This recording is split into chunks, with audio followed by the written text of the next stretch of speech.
अगर प्रिंस और यश थोड़ी देर और लड़े तो धरती हिलने लगेगी, पूरा महल टूट जाएगा।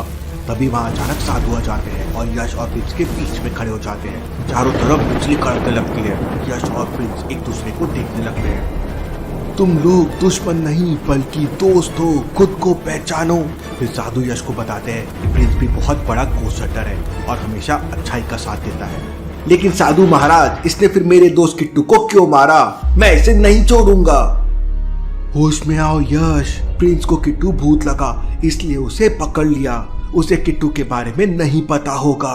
साधु महाराज के समझाने पर यश प्रिंस से हाथ मिलाकर दोस्ती कर लेता है। माफ करना दोस्त, मैंने तुम्हें पहचाना नहीं। मुझे भी माफ कर दो यश, मैंने किट्टू को बहुत टॉर्चर किया। इसके बाद यश और प्रिंस एक दूसरे से गले मिलते हैं। प्रिंस तुरंत अपने राज्य के वैद्य को बुलाता है और किट्टू का इलाज शुरू कर देते हैं। इसके बाद प्रिंस यश को अपना राज्य दिखाने के लिए लेके जाता है। यार प्रिंस, ये बताओ तुम गोस्ट हंटर कैसे बन गए?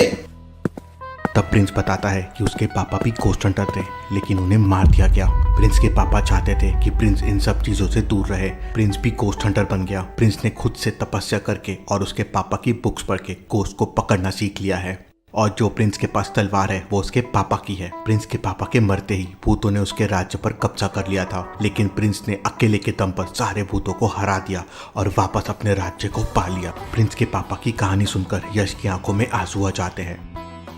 प्रिंस, मेरे पापा को भी जलचस, जो वल्चस का भाई है, उसने मार दिया था।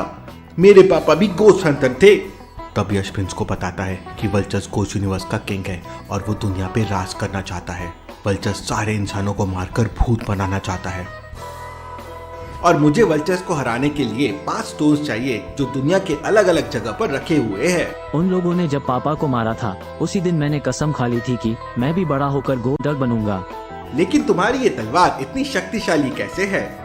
तभी वहाँ एक सिपाही आ जाता है और प्रिंस को बताता है कि राज्य में बहुत सारे भूत आ गए हैं और लोगों को परेशान कर रहे हैं।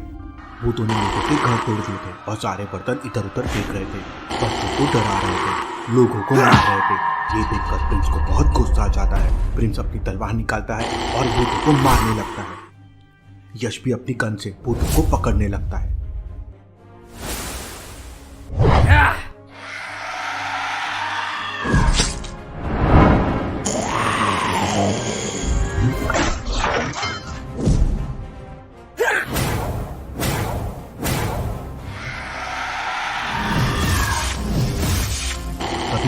प्रिंस के पीछे से हमला कर देता है। यश प्रिंस को बचाने के लिए बीच में आ जाता है। लेजर आके यश के पापा के बेल्ट पे लगती है। बेल्ट से खतरनाक रोशनी निकलने लगती है और वो गोश्त पे भस्म हो जाता है। यश फोकस करने लगता है और सारे गोश्त यश की तरफ खींचे चले आते हैं। यश अपने पावर्स को कंट्रोल कर पा रहा था, सारे गोश्त को अपने तरफ खींच रहा था। गोश्त कुछ नहीं कर पा रहे थे। प्रिंस की गोश्त पकड़ने वाली आर्मी गोश्त को पकड़ना शुरू कर देती है और धीरे धीरे सारे गोश्त पकड़े जाते हैं। यश के पावर्स को देख प्रिंस और वहां के लोग शॉक हो जाते हैं। उधर भूतों की रक्षक वापस धरती पे आ जाती है। भूतों की रक्षक को वल्चस की आर्मी स्ट्रॉन्ग करनी है, सारे भूतों को इकट्ठा करना है। सबसे बड़ी समस्या ये है कि वल्चस और बाकी भूत सिर्फ रात को बाहर निकल सकते हैं, तो दिन में धरती पे रूल कैसे करेंगे? इसका जवाब भी रक्षक को ढूंढना था। भूतों की रक्षक अपने शमशान घाट पहुंच जाती है और अपना ब्लैक मैजिक शुरू कर देती है। देखते ही देखते वहां बहुत सारे भूत आ जाते हैं। भूतों की रक्षक उनसे कहती है, अपने सारे भूतों को इकट्ठा करो, जंग शुरू हो चुकी है। इतना कहते ही सारे भूत और भूतों की रक्षक गायब हो जाते हैं। उधर गोस्ट यूनिवर्स में वल्चस डकोला तांत्रिक से अकेले में मीटिंग करता है और डकोला तांत्रिक से इम्प्योर गोस्ट की आर्मी बनाने के लिए कहता है।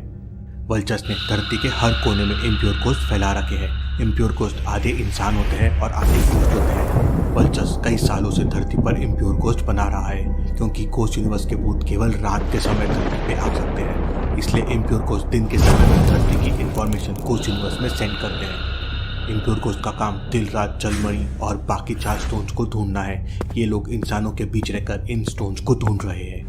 उधर भील और रत्नी जड़ी बूटी लेकर कबीले में पहुंच जाते हैं। भील अपनी माँ को जड़ी बूटी खिलाता है, लेकिन फिर भी उसकी माँ ठीक नहीं होती। भील की माँ उल्टी सीधी हरकतें करने लगती है। भील तुरंत कबीले के वैद्य से पूछता है, ये क्या हो गया है मेरी माँ को? जड़ी बूटी खिलाने के बाद भी कुछ असर क्यों नहीं हुआ? तो कबीले का वैद्य कहता है कि आज तक ऐसी बीमारी उसने कभी नहीं देखी है। बेटा, ये बीमारी तो मेरे पकड़ से बाहर है, अब तो कबीले की देवी ही कुछ कर सकती है।